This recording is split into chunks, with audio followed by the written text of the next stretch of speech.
はい、地球の模型なんじゅです。今日もとっくん来てくれてます。はい、お願いします。お願いします。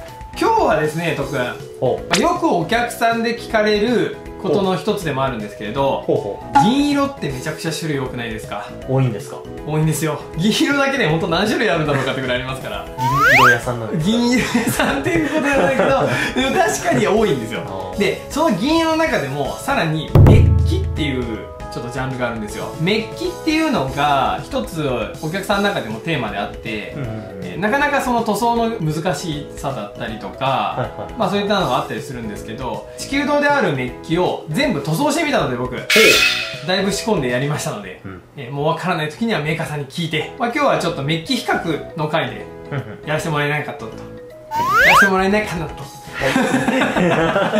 大事なところから思いますので、まあ、今日はちょっとメッキ編ということで、やってみたいと思います。どうぞお楽しみに。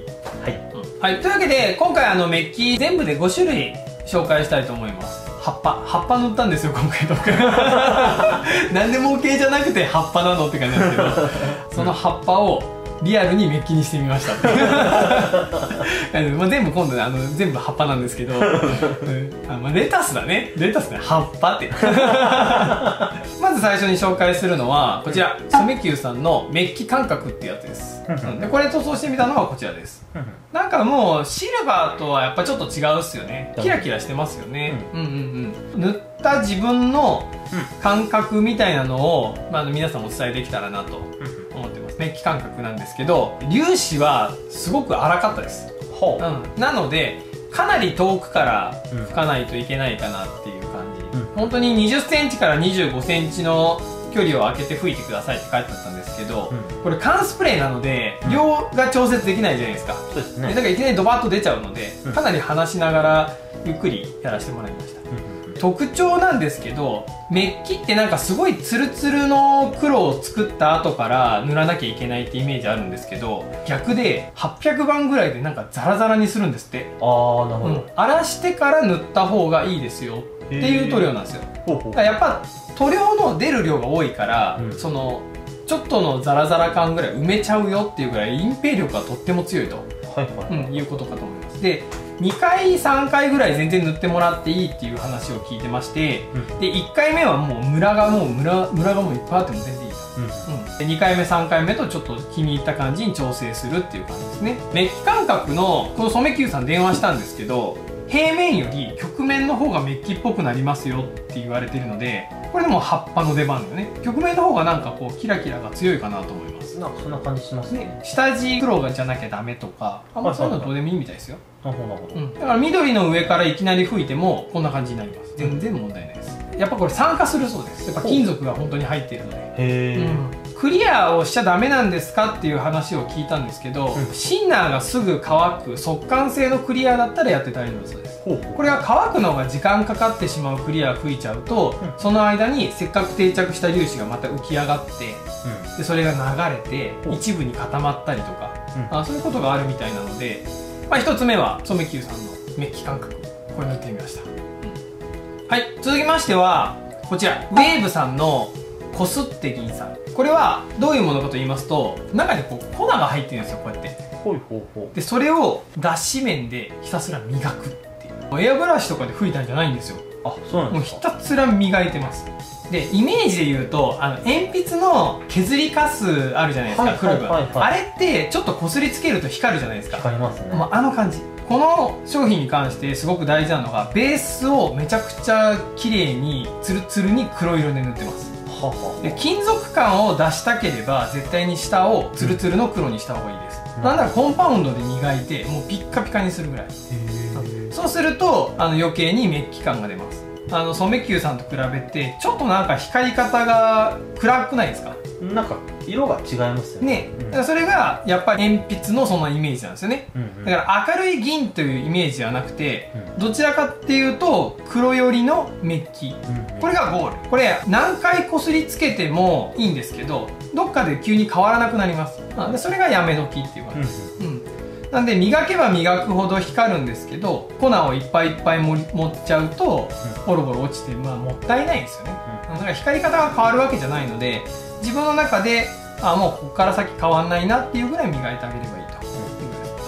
一つ注意があるのが、またクリア上からねかけた方がいいとかかけない方がいいとかって話になるんですけど、これは絶対やっちゃダメです。上に液状のものがつくともう全部流れちゃうそうなんで、やっぱこすりつけてるだけなんで、だからもう一回もう銀にしたら手で触っちゃダメなので、っていうんですかね、模型完成して持ってブーンって遊んじゃダ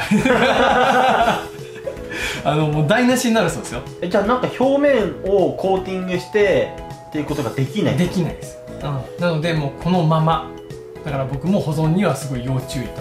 なるほど。もう手で簡単に触っちゃダメですからね、ここでペッて触ったらもうダメですよ。そういうのは弱点です。ただ気楽も気楽というか、ただこすりつけてるだけなんで、なんかね、アニメ見ながらこうやってはーんってやってね、もう光ってるみたいな感じです。光り方が違うのは、多分これは僕の磨き方の違いで出ちゃってるのかなと思う。ここはやっぱちょっとね、ヤスリが入りにくかったのよ。だからそういった違いもちょっと見て取れるんじゃないかなと思います。下地がすごく大事なんです。下地がすごく大事です。そんな感じですね。ちょっとダーク感の金属感を出すにはこのコステキンさんがいいんじゃないかなと思います。では続きましてはクレオスさんから出てますメッキシルバーネクストっていうものを吹いてみました。これ希釈しなくていいんですよ。もう中はもうそのままシャパシャパです。かなり。でどうしても薄めたいって言った時は水性ホビー薄め液でやってください。シンナーを入れちゃうと良くないです。ラッカー系のね薄め液入れじゃないです。水性ホビー薄め液です。でももう僕塗ってみたんですけど薄め液全然いらないです。これはどういう風になところが注意がいったかっていうと、圧をめちゃくちゃ落としてます。本当に優しくふわーってかけてる感じ、もう本当にシャワーというかもうミストねをこうふわーっとかけてる感じです。でなんでそんなことしてるかっていうと、中にアルミパネルが入ってる感じなんですよ、その超微粒金属が。でそのパネルがパタパタパタパタパタって並ぶような感じで吹いてるわけなんですよ。エアブラシで一枚一枚の板を丁寧に並べることなんて不可能じゃないですか。さっきのコステキンさんと一緒ですけど、めちゃくちゃ黒にこだわってます。黒をきれいにツルツルに仕上げて、その黒を消しきらないのがポイントです。でこれでもうこのメッキ感ですからね。これだから吹けば吹くほどどうなるかっていうと、パネルがあちこちになんか突き刺さったりとか斜めに刺さったりして光が乱反射して、どんどんこの光が失われていきます。ただただ綺麗な汁、なんかマットな感じになっちゃいます。だから楽しくなりすぎちゃダメっていうね。なるほど、ここら辺でストップっていう。黒を残しつつその黒の反射を利用しつつ光ってると。なのでさっき言ったようにアルミのパネルがパタパタと並んでるんだよっていうのを意識するようなエアブラシの吹き方するといいですね。だからブシャーって吹いちゃうとパネルがふわははみたいな感じになって、真ん中にパネルがなくなって、周りばっかりパネルあってなんか変な光り方してる。そういう意味ではちょっと塗装では難しいですね。本当に優しく何回か練習した方がいいかなと思いました。でもすごい光ってますよね。光ってます。すごいと思います。これ結構黒残してますからね。ふわーっとのせたので2回ぐらいで終わってます。全然塗膜は厚くないので。これもやっぱクリアダメだそうです。ダメなんですか。クリアを吹いちゃうとパネルが流れちゃいます。難しいですよね。これも酸化しちゃうので触ってはいけません。紫外線でもやっぱ酸化するので、完成した後は窓際に置かない方がいいですね。そんなことまであるんですね。結構吹いた後の方がデリケートな感じの塗料かなと思います。なんでやっぱこれもどっちかっていうと明るい方ではあるんですけど暗めのメッキ感が出るといいかなっていうのがゴール感かなと思います。続きましてはガイアノーツさんから出ているプレミアムミラークローム。これ表紙も分かるようにすごいメッキすごい頑張ってますよっていうね。そうですね。で塗装してみたのがこちらです。ここら辺すごい綺麗に光ってますよね。さっき紹介したクレオスさんのメッキシルバーネクストに非常に似ていまして、下地をもうとことんコンパウンドで磨いてくださいだそうです。その代わり隠蔽力が強いので別に黒じゃなくてもいいそうです。とにかく光らしてほしいそうです。下地にある色ね、あれが何色であれとにかくもうキュッキュッキュッキュッ磨いてください。これもクレオスさんと一緒で本物のアルミが入ってます。それもまたやっぱ同じですね。パタパタパタって並べる感じなので圧をものすごく落とします。数字で言うと 0.02 から 0.03 1回から3回で終わらせるようにやってます。これもクリア塗装どうかっていうと、クリア塗装がどうというよりはやっぱシンナー分なんですよね。アルミが溶けちゃうかもしれないのであんまりクリアはしない方がいいですよって言われました。なるほど。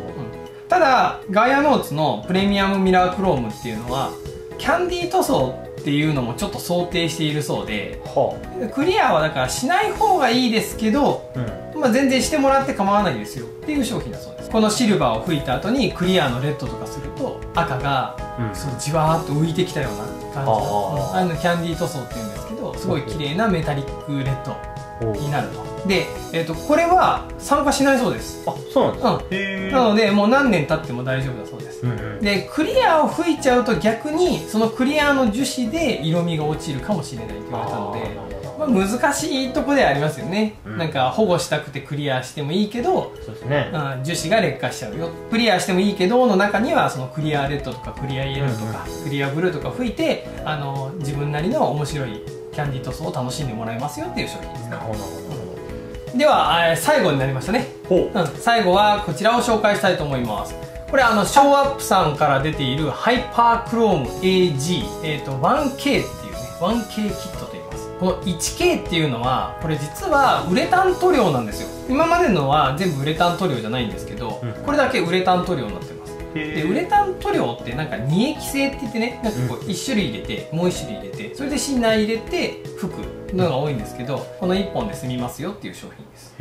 実は芯内もいらないですこれ。そうなんですか。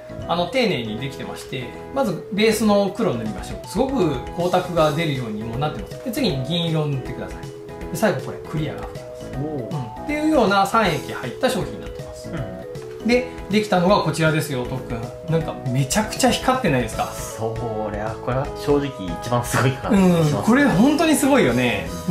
これはなんでここまでそのメッキね、なんか皆さんが持ってるメッキがキラキラしたメッキ、明るいメッキだったら多分これが一番イメージに近いかなと思うんですけど、これなんでかっていうと AG ってさっき言ったようにこれ本当に銀なんですよ。さっきまでアルミとかね、そういう話してたんですけど、これも本当に銀なので、だからこんなに綺麗なんですよ。これもやっぱり下地で黒で拭くんですけど、その黒を残すような拭き方をしなくていいんですよ。隠蔽力はすごい高いですので塗ってもらってもう問題ないですよ。なるほど。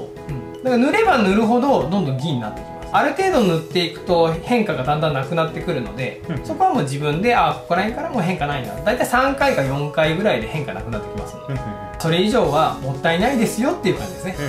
これ調整できますので、まあこれ一応黒から吹いてるんですけど、薄く銀を吹けばクローム感になります。クロームってちょっと暗いっていうね、でも吹けば吹くほどどんどん明るくなっていきますよってことです。これの難しいところは何でしょうね。とにかくしっかり乾燥させて慌てない。これ希釈済みですからね全部。そうですね。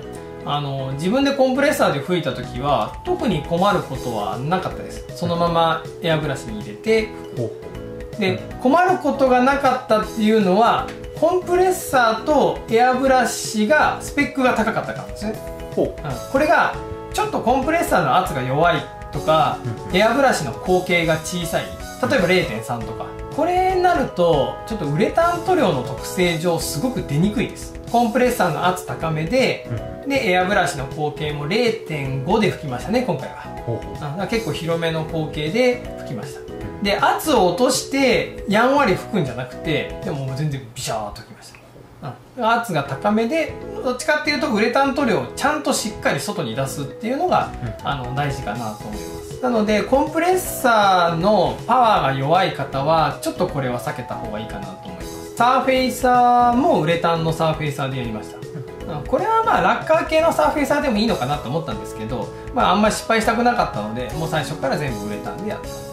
やっぱコンプレッサーエアブラシが揃った時の方がパフォーマンスいいのかなと思います。これの塗装についてはまた特にどっかで動画撮りたいなと特徴があったので、普通のエアブラシの感覚で拭くとちょっと失敗するかもしれないので、ここはまたやりたいと思います。そんな感じですね。じゃあ最後この5種類を全部まとめてみてもらって、とっくんどう思いますこれ。いやーなんかそれぞれ全然違いますね。なんか特徴がそれぞれありますよね。どれがいい悪いという話じゃなくて、自分のイメージしたメッキがどれかっていう感じで選んでもらえたらいいのかなと思いますね。皆さんのお好みのメッキはどれでしょうかという感じで、全部地球度で取り扱いありますので、結構面白い感じに比較できてるんじゃないかなと本当思いますね。そうですね。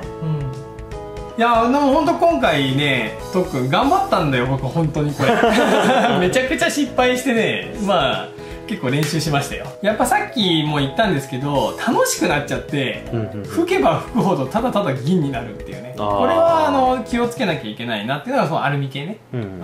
で、ショーアップさんのハイパークローム AG は、これは吹けば吹くほどっていうところは気にしなくていいんですけど、ウレタン塗料に極端に僕は慣れてなくて。なるほど、なるほど。これがなかなか難しかったかなっていう感じですね。で、やっぱどれも共通して言えるのは、そのソメキューさんはちょっと違いますけど、ウェーブさん、クレオスさん、ガイアノーツさん、ショーアップさんは、下地がいかにツルツルにできるかに勝負かかってますね。なるほど。すっごいツルツルにしないとダメなんだなって感じました。こんな感じで今日は終わりにしますか。そうですね。いや、すごい綺麗ですよ。はい。じゃあ、比較してみました。皆さんどうだったでしょうか。面白いと思った方は高評価、チャンネル登録よろしくお願いします。どうもご視聴ありがとうございました。ピカピカ。